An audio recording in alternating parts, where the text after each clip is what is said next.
Alors moi c'est Florent Laden, je viens de Bosquet, dans les Flandres, entre Lille et Dunkerque. Je suis chef de cuisine dans l'auberge familiale, l'auberge du Vermont, où je fais une cuisine réalisée à partir de produits nature. J'adore les herbes sauvages et le local. On se croirait presque dans la présentation télé. Ouais. Mais on voit ça a été rodé un peu, non? C'est pas que c'est... Oui, bah forcément, c'est un discours que je tiens souvent en ce moment, ouais. Mais en même temps, c'est la réalité. Donc enfin, c'est comme ça que ce que je dis, je le fais. Moi, je l'ai vu, moi j'ai mangé ici ce midi, et le petit, c'est pas vraiment un menu, mais le petit classeur de présentation, c'est écrit cuisine de bistrot, cuisine créative de bistrot. Food. Local food. Local food. Voilà, local food. Parce que je suis très attaché à mon terroir. Je suis très attaché à ce coin. J'ai été passionné par l'endroit, par les Flandres avant d'être passionné par la cuisine. Parce que moi j'ai grandi ici. L'auberge a 31 ans, j'en ai 28. Et mes racines sont ici, ou en Flandre en tout cas. Et voilà, je vois pas pourquoi je devrais acheter du bœuf de Pologne, alors qu'en bas de chez moi j'ai un boucher qui a ses bœufs entre Bosquet et Godvarsveld. Voilà, donc forcément tout ça a un coût, forcément c'est plus cher, mais pour l'écologie, pour l'économie locale, je pense qu'on est mieux à travailler comme ça avec les producteurs qu'on a à côté de chez soi quand on a la chance de pouvoir le faire. Et là, ça fait combien de temps que vous êtes chef ici? Vous avez repris, vous travaillez en famille? Voilà, on travaille en famille. Mon épouse est en salle. C'est l'auberge de mes parents. Donc mon père est le boss de l'établissement. C'est le monsieur que j'ai vu oui, c'est monsieur qui m'a accueilli quand je suis arrivée. Voilà, c'est ça. D'accord, ok. C'est ça. Il y a Clément qui est mon cousin, qui est mon second aussi, même si on n'a pas énormément de hiérarchie en cuisine. Moi je suis autodidacte, donc j'ai jamais fait de brigade. Je sais pas comment fonctionne une brigade. Mais c'est ça que j'allais vous demander justement, si vous avez fait une école hôtelière. Alors j'ai fait 2 ans en apprentissage au Cefral à Dunkerque. Mais quand j'étais en entreprise, j'étais ici. Donc j'ai jamais eu de chef de cuisine, vu que j'ai commencé la cuisine il y a 8 ans, après avoir fait un bac littéraire et puis différentes inscriptions dans différentes écoles d'art. Ah ouais, on y reviendra là-dessus, parce qu'on a un point commun. Et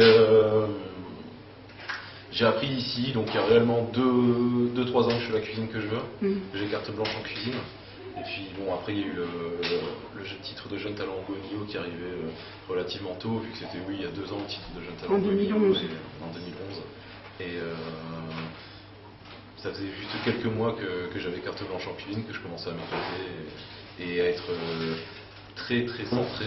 Et puis le fait qu'ici on n'est pas de carte, on n'est pas de menu, ça impose pas d'acheter 80 kilos de cabillaud. À ce moment-là, je devrais prendre du cabillaud du port de Boulogne qui a peut-être été pêché en Atlantique, je sais pas, du côté du Portugal, c'est possible quoi. Donc non, là moi j'ai pas de menu, j'ai pas de carte, donc je travaille le poisson de Dunkerque. Si j'ai 3 kilos de vieille, 15 kilos de merlan et 30 kilos de cabillaud, s'ils ont pris ça, je prends ça et puis voilà. Et justement, comment, vu qu'il n'y a pas de carte, moi j'ai vu des gens qui mangeaient à côté de moi, ils n'ont pas eu exactement la même chose que moi. Voilà. Une assiette avec, je sais pas ce que c'était, mais comment le menu que, pas vous imposez, mais le menu que vous proposez à l'aveugle, comment il se détermine ce menu?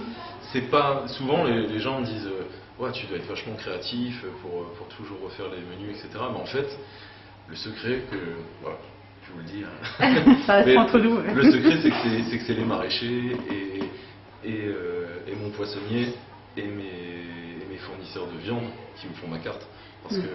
Parce qu'au final, moi je pense qu'il y a. Donc c'est du local. C'est quand même super créatif parce que. Oui, après il faut.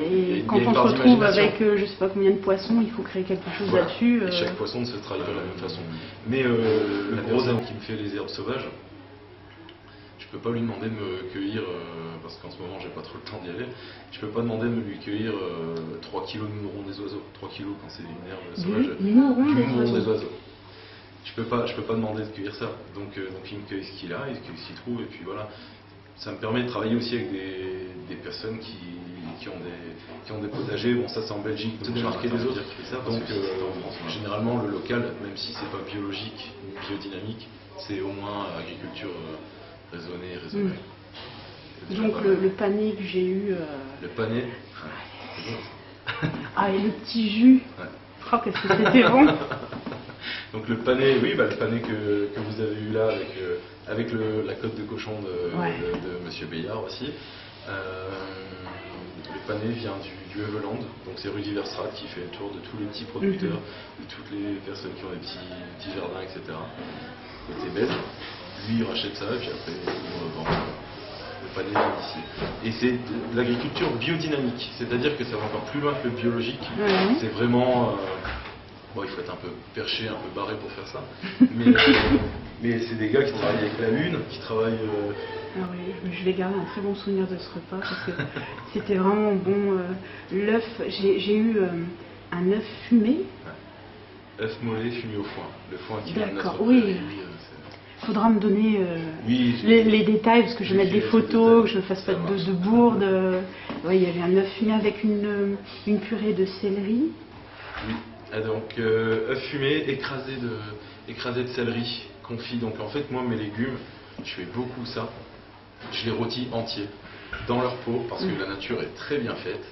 La nature donne assez d'eau naturellement, donc le légume a de l'eau de constitution. La nature donne assez d'eau naturellement pour que le légume soit rôti. En fait c'est une très mauvaise habitude qu'on a de cuire les légumes dans l'eau. Parce qu'on les rince. Et au final, le légume n'a plus le goût de légume. C'est pour ça que l'écrasé de céleri que vous avez eu était très goûteux, parce qu'il est cuit, confit dans sa peau, rôti au four comme ça. Combien de temps? Alors, ça dépend de la taille du céleri, mais généralement, on est sur des cuissons de 3-4 heures. Ah oui, quand même. Ouais. Avec un four à 130 degrés, 3-4 heures, il faut compter.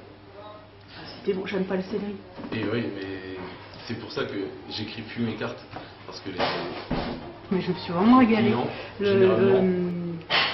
Qu'est-ce qu'il y a? Ah oui, alors la première entrée, je sais pas comment on appelle ça, avec le beult-casse. Ouais, voilà. La première entrée, oui. Parce que les chicons, enfin les endives, c'est pas un truc que tout le monde aime. Non. Enfin, moi j'aime bien, mais je les préfère cuits. Ouais, mais là, la crue. Là, pareil. Et en fait, j'aime bien aller chez des restaurateurs qui proposent des trucs. C'est paradoxal. Quand je vais dans un resto, je prends souvent ce que j'aime pas. Pour me dire, bon, s'il le cuisine bien, il va réussir à me le faire aimer.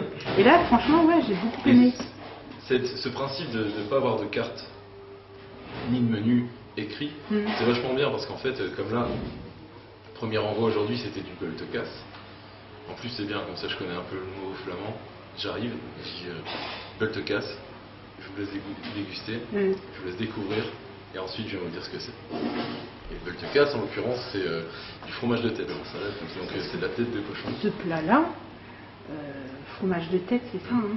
Et de l'endive, ça sur une carte, ça serait pas souvent choisi, je pense. Hein. C'est typiquement le genre de plat pour lequel j'ai choisi de faire ce système ici.